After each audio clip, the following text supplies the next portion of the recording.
Sinking love. She's just that type of girl.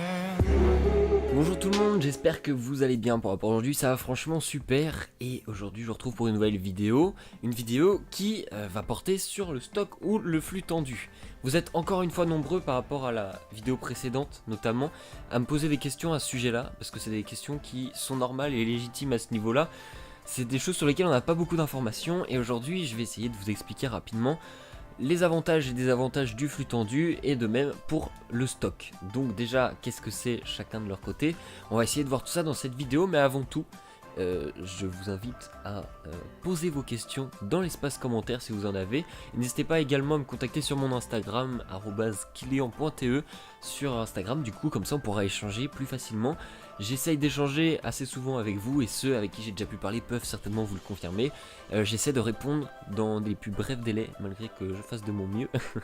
Mais en tout cas voilà, donc on va partir tout de suite sur notre sujet principal et on va commencer avec le stock et ça va faire un lien avec l'épisode précédent forcément, donc l'épisode 3 que vous avez peut-être déjà vu, sinon ce sera dans la description, comme ça vous pourrez vous tenir au courant de la série un peu, ça vous permet de commencer à zéro et de partir jusqu'à créer votre marque, donc n'hésitez pas à suivre dans l'ordre, en tout cas il y aura une playlist exprès pour ça, vous aurez tout dans la description, ne vous inquiétez pas.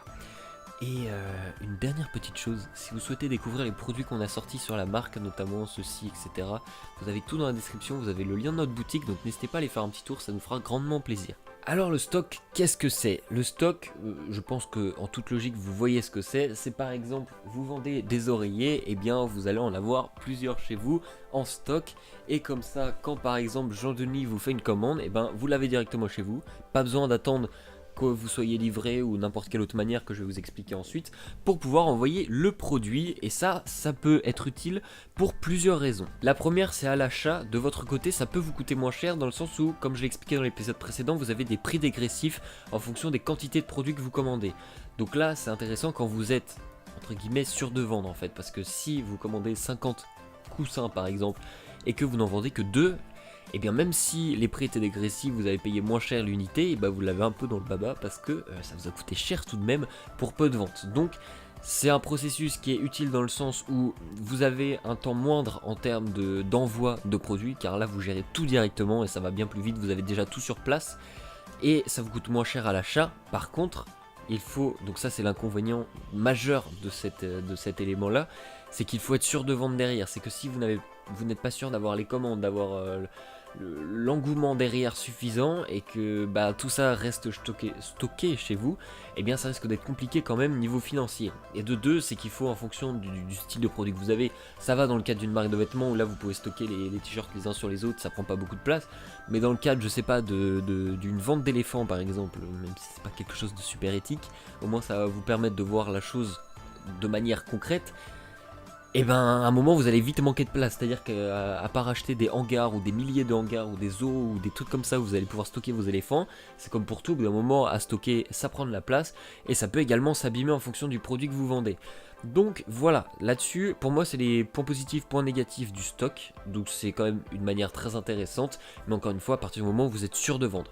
Donc on va pas répéter plus que ça les propos, sinon je vais radoter, ça va être chiant pour vous. On va partir tout de suite sur le côté flux tendu, qui est la pratique que j'utilise, parce que justement, moi j'ai pas la certitude de vendre des centaines et des centaines de produits tous les mois, donc je préfère assurer mes arrières et me dire que le flux tendu va me sauver un peu la vie, et je vais vous expliquer pourquoi. Donc le flux tendu, à l'inverse du stock, eh bien vous n'avez rien chez vous, et c'est le gros avantage déjà, c'est que niveau place, niveau stockage, vous êtes tranquille, là-dessus vous avez rien à craindre.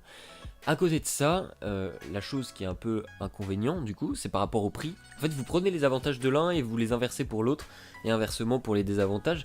Mais l'unité, la pièce à l'unité va vous coûter plus cher. Donc à chaque fois que par exemple un tel va commander, vous allez devoir faire la manœuvre sur le site, etc. Commander la pièce, faire l'impression, etc. et ensuite envoyer. Sauf que du coup, sur une pièce, ça va vous coûter plus cher que si vous en commandiez 50 d'un coup, par exemple, comme je l'ai expliqué avant, ou dans l'épisode 3, si vous voulez aller jeter un coup d'œil, je l'explique un peu plus longuement. Donc là-dessus, c'est un désavantage qui finalement n'est pas si important que ça, sauf si vous, votre intérêt c'est de faire une grosse marge sur votre produit. Là ça va être un peu plus compliqué, bien que ce soit minime, que ça ne se joue pas une différence d'une dizaine d'euros, ça reste quand même quelque chose à ne pas négliger et à bien prendre en compte. D'un autre côté, ce qui est utile, c'est que par exemple, une personne vient acheter sur mon site, achète un produit à 50 € par exemple. Moi, je vais recevoir directement les 50 € sur moi, chez moi, enfin sur un compte. Donc sur ces 50 €, bien sûr, il y a PayPal ou n'importe quoi, la transaction qui va prendre un petit pourcentage, parce que forcément les services par lesquels on passe prennent un pourcentage sur les prix qui sont en échange. Et suite à ça, moi je vais recevoir directement les sous et je vais commander avec les sous du client. C'est-à-dire que moi de ma poche, je n'aurai rien déboursé. Et du coup j'aurai directement les bénéfices. Donc le gros avantage c'est que vous financièrement, vous vous mettez pas dans la merde en fait. Et c'est quelque chose d'important à prendre en compte si vous commencez votre marque. Si votre marque est déjà lancée et tout, je pense qu'au bout d'un moment, bah, vous en foutez un peu, là vous pouvez prendre du stock, etc. Mais à l'inverse, imaginons c'est votre argent directement qui est envoyé dans la marque, il n'y a rien qui se vend, ou au contraire il y a une douille qui se passe ou je sais pas quoi, et vous devez rembourser de l'argent. Et ben là vous avez très peu derrière pour assurer. Là au moins c'est le client qui avance, vous n'avez pas besoin d'avancer de l'argent et vous êtes tranquille sur ce point là. Donc moi c'est vraiment cette méthode que je préconise si vous commencez en tout cas et que vous n'avez pas les moyens et que vous pouvez pas vous permettre d'avoir du stock. C'est vraiment un moyen cool et qui n'a pas vraiment de répercussions hyper importantes. Parce que c'est pas parce que vous perdez 2-3 € sur chaque commande par rapport au prix à l'unité que finalement bah, vous n'êtes pas gagnant dans l'histoire, parce que vous avez toujours un bénéfice, même s'il est moindre. C'est le plus important, c'est quand même d'avoir un peu de bénéfice plutôt que de perdre de l'argent au fur et à mesure, parce que ça peut aller très vite dans ce genre de situation et c'est ce qu'il faut concrètement éviter. Donc voilà, je pense avoir fait à peu près le tour de manière synthétique et j'ai essayé d'être le plus rapide possible, le plus bref pour être efficace dans ce que je vous expliquais, que vous ayez pu cerner vraiment les thèmes. En attendant, pour ceux qui n'ont pas vu les épisodes précédents, je vous invite vraiment à aller les voir si vous voulez repartir depuis le début, à créer votre marque, etc. J'essaie de construire mes épisodes avec une petite logique. Donc voilà, on était à l'épisode 4, j'espère qu'il vous a plu. Je vous souhaite à tous de passer une très bonne journée, une très bonne soirée. N'hésitez pas à me poser toutes vos questions en commentaire ou sur les réseaux sociaux. Et je vous dis à tous de passer une très bonne journée, une très bonne soirée. Et on se dit à dimanche prochain, 10 h pour l'épisode numéro 5.